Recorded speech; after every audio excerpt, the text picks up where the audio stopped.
All right. Hi. Thanks for tuning in. Today we're going to talk about an off-grid shipping container house that we're building in Philadelphia. It actually is within the city limits. We're just going to go over the design with you and just some things that we're thinking about while we're putting it all together. A couple of people ask me why do that? Why do this now? Why do it in the city? We do have electricity available, and water available, and sewer available. But we're going to try and do it this way. It's less expensive, and also I think it's interesting that technology is there. The solar inverters. They're efficient enough. You're able to use a lot of the sun. The composting toilets are actually, they don't smell anymore. You can get the good ones, and they're actually pretty good. And then also solar thermal's in a good place. I don't think it'd be interesting. Also, just kind of the challenge of it. I've worked in this these fields for a long time, and I want to give it a shot. We're gonna be doing this for the rest of the year, probably. I'll be giving up updates on progress. Just different things, because I think a lot of people are really interested into it. Things that happen with permitting. Try and get some video progress of the containers coming in, stuff like that. We'll break down this. We'll break down the segments.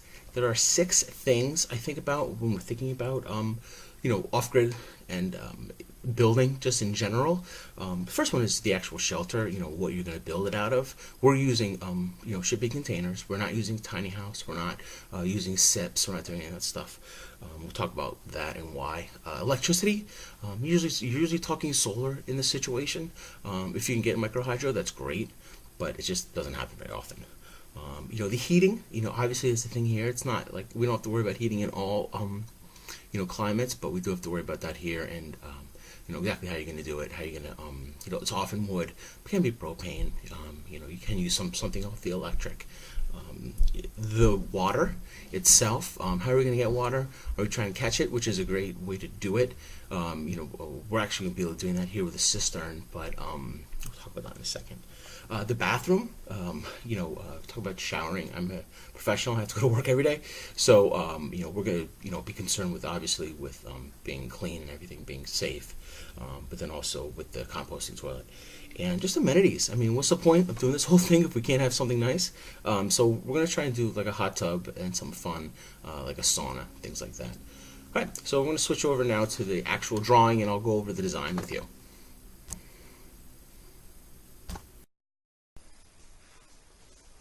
All right, now if you look at this drawing here, you'll notice something on the big left-hand corner. That's the actual structure that we'll be living in.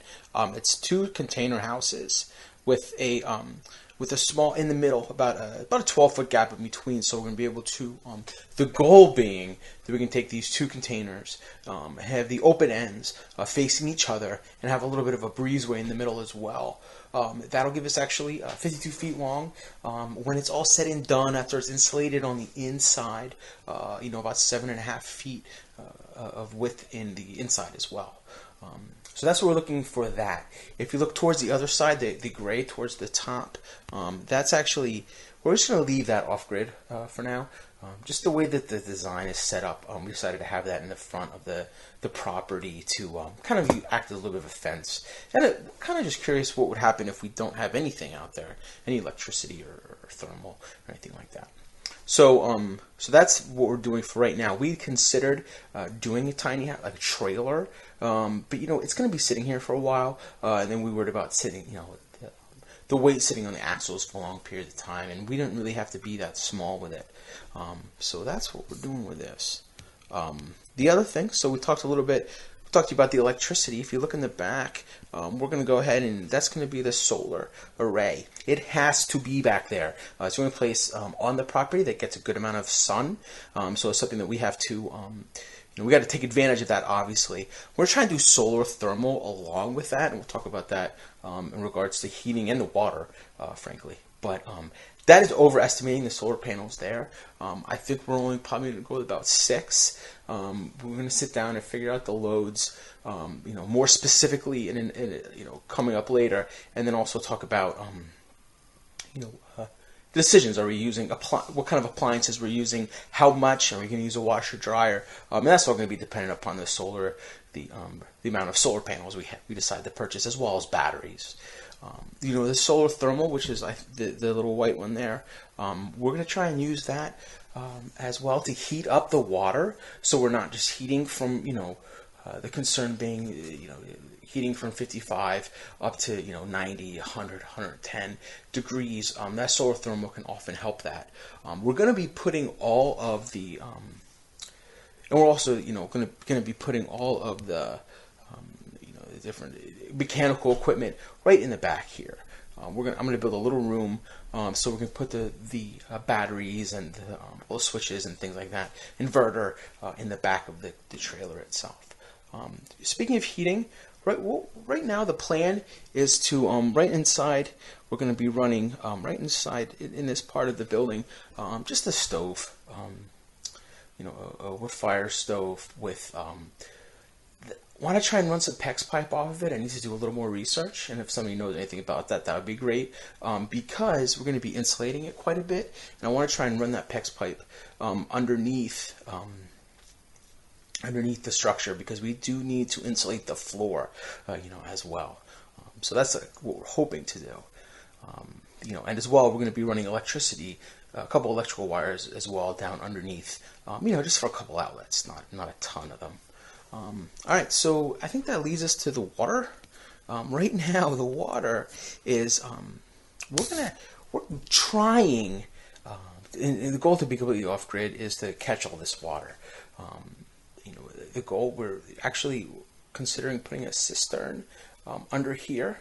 And that cistern itself will be able to catch all the water that we have. If we run low, we could always fill it if we absolutely had to in a pinch. But I think we'll probably get a good amount of water. This is quite a bit of square footage between these three roofs, between the one with the solar, the garage roof, as well as on top of the the trailers, or I'm sorry, the shipping container as well. It's be a good amount of water. So they have 550 gallon cisterns that would hold under there. Then you have a pump, and this is going to be representing a water tank that's going to be on top as well to hold on to that water.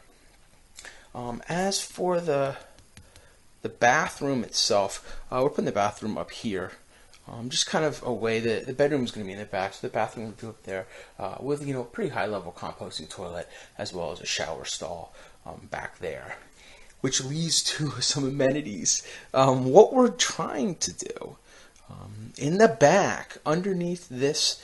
Underneath this, we're trying to put a hot tub under there. We'll see what actually works. But the goal is going to be for be able to use the solar thermal to heat it up. Use the PEX pipe to heat it up a little bit.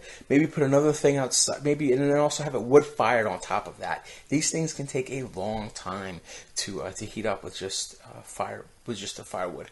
So we're trying to do it a couple different ways. All right. What we'll do next, what we're going to do, we're talking about specifically next time, is the shelter itself. Some building plans, the process we're going into, and actually with the construction. All right.